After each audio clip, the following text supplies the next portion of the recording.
आज सुखदेव जी महाराज कहते हैं परीक्षित, राजा परीक्षित ने पूछा भगवान बलराम जी की कुछ और चरित्रों का वर्णन कीजिए। मैं सुनना चाहता हूं बलराम जी के चरित्रों का वर्णन, कुछ और चरित्रों का वर्णन कीजिए।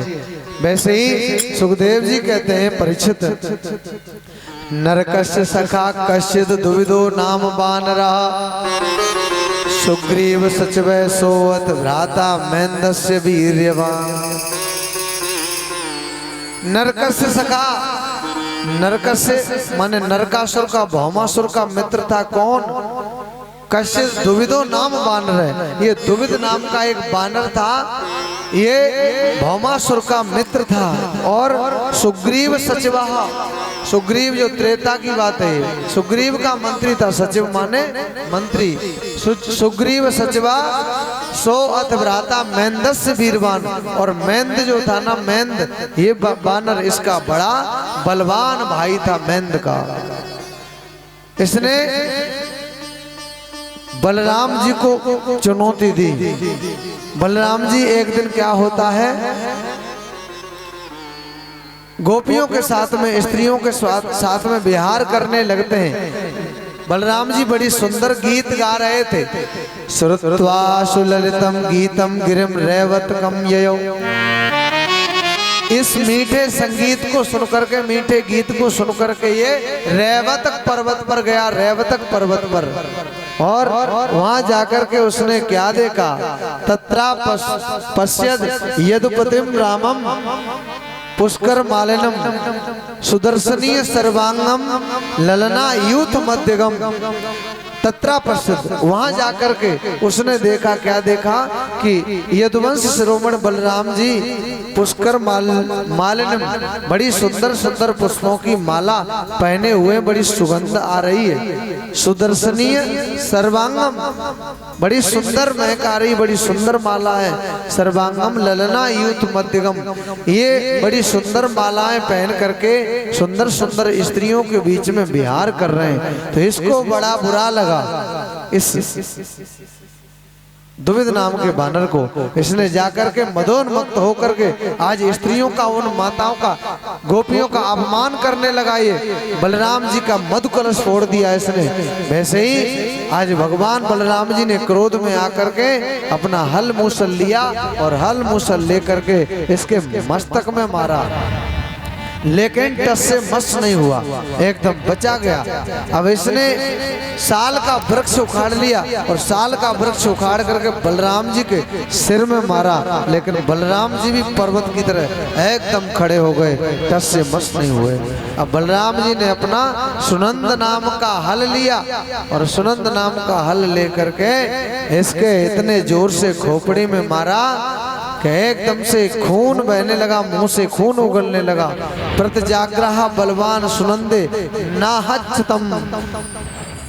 इसने बड़ा जोर, बलराम जी ने बड़ा जोर का प्रहार किया। मुसला हस्त मस्तिष्क को बिरेजे रक्त धारया, इसका मस्तक से खून निकलने लगा। खून की धार बहाता हुआ ये पृथ्वी पर गिर पड़ा। वैसे ही आज जय शब्दो नमः शब्द साधु साध्वित च अम्बरे, आज जय हो साधु साधु माने ठीक हुआ, ठीक हुआ। और अंबर से देवता पुष्पों की वर्षा करने लगे। सुर सिद्ध मुनीन्द्राणामासी कुसुम वर्षणाम, पुष्पों की वर्षा करने लगे। सभी देवता पुष्पों की वर्षा करने लगे। बड़ा अच्छा किया, बड़ा अच्छा किया। इस प्रकार ये दुविद नाम के बानर का वध बलराम जी ने किया। सुखदेव जी कहते हैं परीक्षित,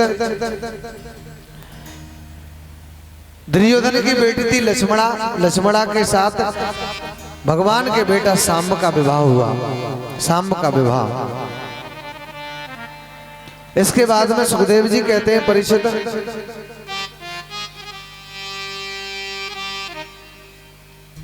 जय जय श्री राधे श्याम। देवर्षि नारद भगवान की गृहचर्या देखने के लिए आए, दिनचर्या देखने के लिए आए देवर्षि नारद।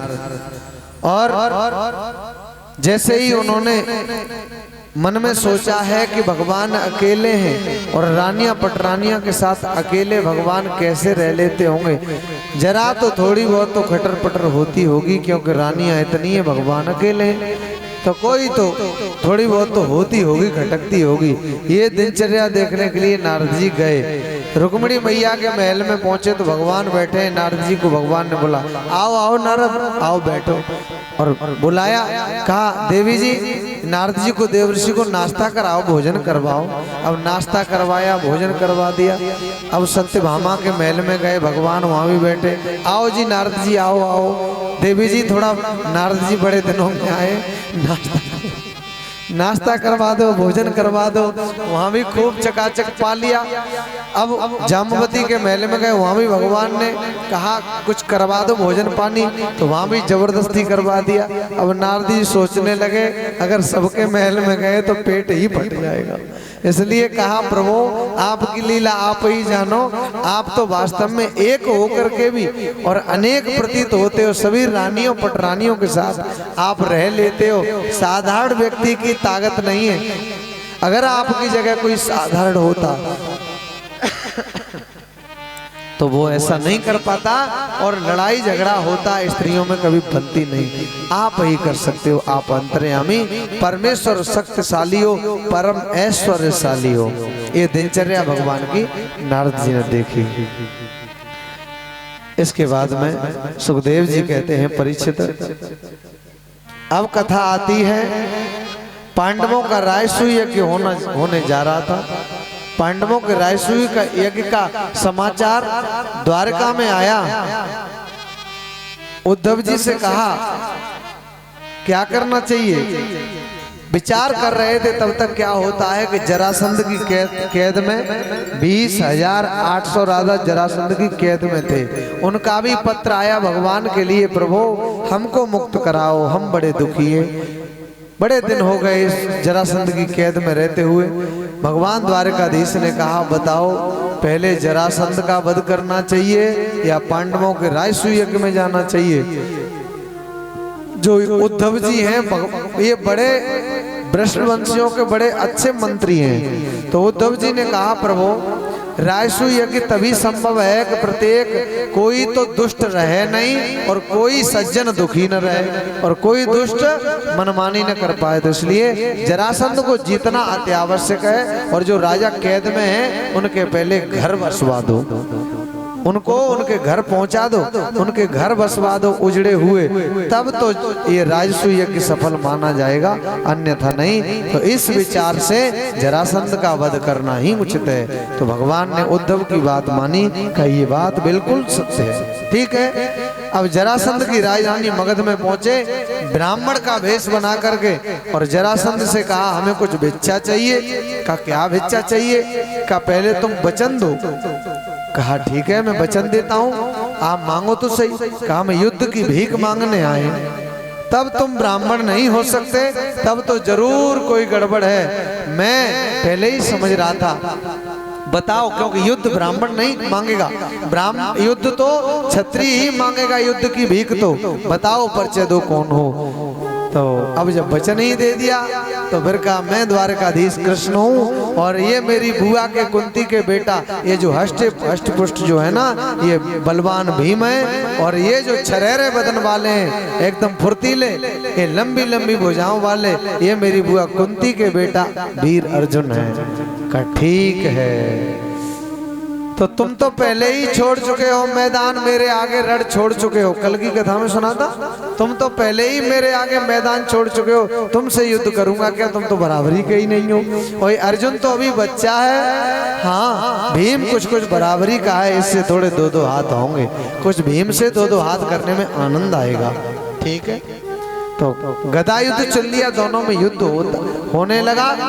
ये युद्ध 28 दिन तक चला, 27 दिन तक कोई परास्त नहीं हुआ। शाम के समय जैसे ही युद्ध बंद होता है, देखिए पहले के बड़े सुंदर नियम थे। जरासंध से युद्ध की भीख मांगी, दिन भर युद्ध होता है और शाम को युद्ध बंद हो जाता है। फिर क्या होता है, रात्रि को जरासंध ही भोजन बनवाता है, जरासंध ही भोजन करवाता है, जरासंध ही सोने की व्यवस्था करता है। क्या नियम थे पहले, अब कोई करेगा क्या ऐसा, अब नहीं करेगा। और सुबह फिर युद्ध होता है, सुबह दुश्मन, रात को अतिथि बन जाते हैं। ये मेरे अतिथि हैं, और भगवान से प्रार्थना की भीमसेन ने कि अगर ये युद्ध एक दो दिन और चला तो मेरा तो हो गया काम, जरासंध मरने में नहीं आ रहा। भगवान ने कहा कि तुम मेरी तरफ देखते ही नहीं हो, तो मेरी तरफ देखा तो करो। कहा ठीक है आज देखूंगा। और भगवान ने क्या किया, जैसे ही युद्ध होने लगा वैसे ही भगवान ने ऊपर पेड़ से आज तिनका तोड़ा, पत्ता तिनका तोड़ करके बीच से चीर दिया। भीमसेन ने चीरते हुए देखा, बाकी का नहीं देखा। तो भीमसेन ने जरासंध को लिया और बीच से चीर के फेंका, तो फिर जुड़ गया, फिर जीवित हो गया। भीमसेन ने फिर चीरा, फिर जुड़ गया। भीमसेन ने फिर चीरा, फिर जुड़ गया। अब भीमसेन भगवान की तरफ फिर देखने लगे। भगवान ने अब की बार दूसरा तिनका तोड़ा और तिनका तोड़ करके चीरा और चीर करके ऐसे फेंका, इधर का इधर और इधर का इधर। भीमसेन समझ गए और भीमसेन ने जरासंध को चीर करके और इधर का हिस्सा इधर फेंक दिया, इधर का हिस्सा इधर फेंक दिया, फिर नहीं जुड़ा। आज जरासंध का इस प्रकार वध हुआ। इसका बेटा आया सहदेव, भगवान के चरणों में गिर पड़ा। उसने सोचा कि कहीं मुझे भी न मार दें। भगवान ने बड़े प्यार से दुलार से सिर पर हाथ सहलाते हुए कहा, पुत्र तू चिंता न कर, हमारी भूख राज्य की नहीं है, मुझे राज्य का लोभ नहीं है, लेकिन तुम्हारे पिता ने इन 20,800 राजाओं को जो कैद किया था, दूसरों को दुख दिया था, इसलिए इन राजाओं को मुक्त करना जरूरी था, इसलिए तुम्हारे पिता का वध किया है और तुम इस नगर के मगध के तुम ही राजा बनोगे। और ऐसे आज राज तिलक किया अपने हाथों से। क्या ऐसी कथा सुनकर के सच में हृदय गदगद हो जाता है। परमात्मा कितने दयालु हैं, कितने भोले हैं भगवान, जो देखिए उसी के बेटा को राजा बना दिया और कहा राजसू यज्ञ में पधारना, निमंत्रण है तुम्हारे लिए। ठीक है, और आए जरा सब पांडवों का राजसू यज्ञ होने लगा, तैयारी हुई। अग्र पूजा का अधिकारी कौन होगा इस पर विचार हुआ। तो सहदेव ने, नकुल ने, सब ने कहा कि भगवान द्वारकाधीश के समान कोई नहीं है। अब तो एकदम से शिशुपाल जो भगवान की बुआ राजादि देवी का बेटा था, राजादि देवी जो वसुदेव जी की बहन थी, भगवान की बुआ थी, इनका बेटा था शिशुपाल। ये एकदम से कहने लगा, अरे ये ग्वाला, ये बन बन में गाय चराई इसने, ये कब से अग्र पूजा का अधिकारी होने लगा है। यहाँ बड़े बड़े वीर और बड़े बड़े सज्जन बैठे हैं, यहाँ पर बड़े बड़े सज्जन, उनकी अग्र पूजा होनी चाहिए। ये भगवान को गालियां देने लगा। भगवान ने कहा दे ले, 100 गाली तक तुझे मैंने बुआ को वचन दिया है, 100 गाली तक कुछ नहीं कहूंगा, लेकिन जैसे ही 100 से ऊपर गया वैसे ही समझ लेना तेरी जीवन लीला समाप्त हो जाएगी। कहा अच्छा, अरे तू क्या करेगा मेरा, अरे तू कौन होता है, तू क्या बिगाड़ेगा मेरा, ले मैं और गालियां देता हूँ, बोल तू क्या करेगा। और अनाम शनाम देता चला गया। जैसे ही 100 गाली से ऊपर हुआ, भगवान ने सुदर्शन प्रकट किया और तुरंत ही सुदर्शन के द्वारा इसका शीश धड़ से अलग कर दिया। इसके शरीर से ज्योति निकली और भगवान में समा गई। ज्योति निकली, भगवान में समा गई। ये अनन्य चिंतन का फल है। माताओं, आप लोग अगर किसी बुरे व्यक्ति का चिंतन करोगे तो बुरे व्यक्ति के ही घर में या तो जन्म मिल जाए या कुछ भी बन सकते हो अगले जन्म में। इसलिए अच्छा चिंतन करना चाहिए। अच्छे व्यक्ति की घर में बातें करो, अच्छे व्यक्ति की चर्चा करो। बच्चों में संस्कार अच्छे व्यक्ति की चर्चा करते हैं। अब अच्छाई को तो लोग छुपाते हैं और बुराई को ऐसे उछालते हैं, बुराई को ऐसे उछालते हैं। इसलिए ये जो जीवन है ना, आपको यूं ही नहीं मिला है, बुराई करने के लिए नहीं मिला। ये चुनरिया आपने पाई है तो इसको संभाल लो। ये चुनरी आपने पाई है, कौन सी, ये मानव का शरीर, तो इसे संभाल के रखो, संभाल के। ये परमात्मा ने दी है। ये हमारा पिता कौन है, परमात्मा। ये परमात्मा ने चुनर दी है तो इसको संभाल के रखो। अगर बुराइयां करोगे, बुराइयों में ही जीवन व्यतीत करोगे तो फिर कुछ नहीं मिलेगा। इसलिए अच्छा चिंतन करो, अच्छी सोच रखो। बड़े भाग्य से मानव का तन मिला है, बड़े भाग्य से। बड़ा सुंदर किसी कवि ने लिखा है, बहुत सुंदर। ये है नैहर की कौन सी, ये है नैहर की चुनरी।